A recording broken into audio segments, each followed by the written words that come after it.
a beautiful, comforting story. We know, of course, the part before our reading. We know that that day started with a group of women going to the tomb, expecting to find the dead body of Jesus, expecting to perform a last act of love and devotion, preparing his body properly for burial instead of the rushed way things had been done on Friday. But miracle of miracles, when they got there, the stone was rolled away, the tomb was empty, and Jesus had risen from the dead. Mary Magdalene had already experienced the incredible grace and love of Jesus when he healed her. Scripture tells us that he cast 7 demons from her. She had already been blessed by his teachings during his public ministry. She had already enjoyed hours of time in his presence. Now she was blessed beyond all imagination by being the first person to encounter the risen Christ, the first witness to his resurrection, the first person to deliver the amazing news of his victory over death and the powers of evil. The story could have ended there. Jesus could have stopped appearing to people after showing himself to Mary. But instead, he multiplied that blessing by visiting others too.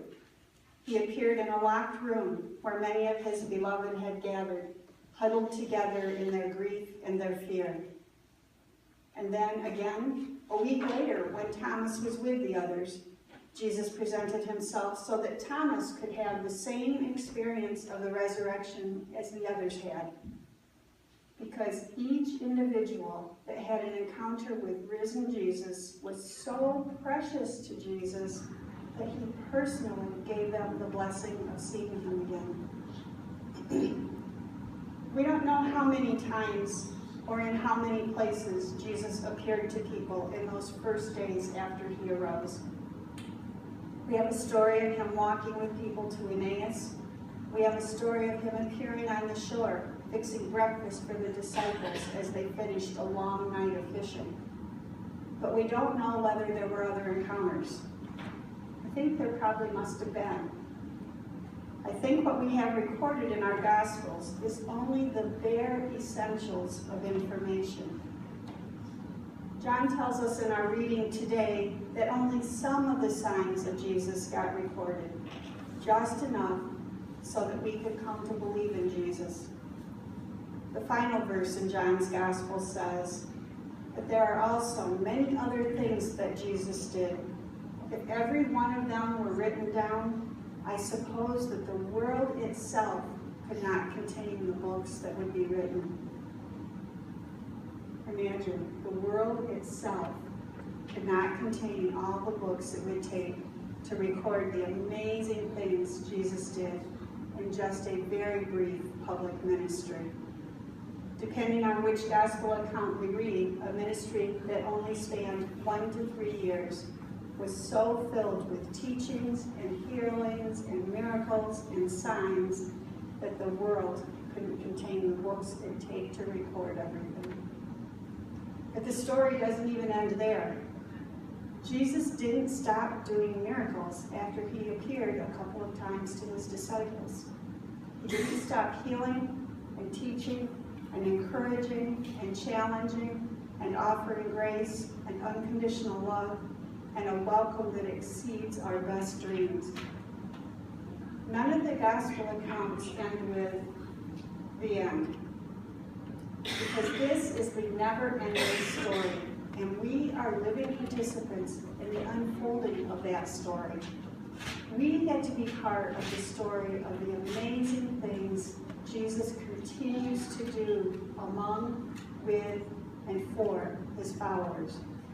We get to write the next chapter, and the next, and the next, as we live out our lives, responding to our calls to be the ongoing presence of Jesus in the world. We are the witnesses to the miracles, big and small, that continue to happen in our lives. We are the ones right now who get the blessing of encountering the risen Christ.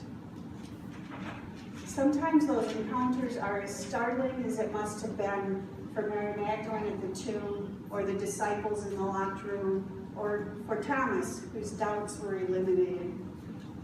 Sometimes those encounters are more subtle, like the beautiful conversation of the two travelers with Jesus walking along with them on the road from Jerusalem to Emmaus, so caught up in their grief that they didn't recognize their traveling companion, until almost in hindsight, they finally recognized him in the most simple of acts, the breaking of bread. The miracles didn't stop when John put down his pen. The miracles didn't stop when Luke, Matthew, and Mark quit writing. The miracles continue. We all have stories. Some are our very own. Some are cherished stories of others who've been blessed. We have stories of healings and of protection and a divine intervention in relationships, or of knowledge which could only have God as a source. And some of us have stories of visions, unmistakable encounters with the risen Christ, face to face, just like Mary and Peter and Thomas and the rest of the disciples. Those are stories we need to share. The gospel writers did a wonderful thing recording the highlights of their knowledge of Jesus. They gave us treasures to help us know Jesus as a man living and working among people. But they didn't record everything that happened, even in their own time. The living Christ continues to act. We continue to experience him. Our stories are just as important, just as much a part of the good news as the stories that were recorded in our scriptures. Our stories need to be shared. We're blessed when one of us shares a story of our own experience with God. When Barb tells us about the birth of her son and the miracles she received in that process, including the miracle of comfort and courage, we are blessed. We get hope. We get courage. We learn that we can trust God to come through for us at our very most frightening times. When Karen shares stories about encounters that can only be explained in sacred terms, not scientific, we get reminded of God's awesomeness. When Diana talks about the peace she experienced in her mother's final days, we get peace too. We are the never-ending story. You and me, us.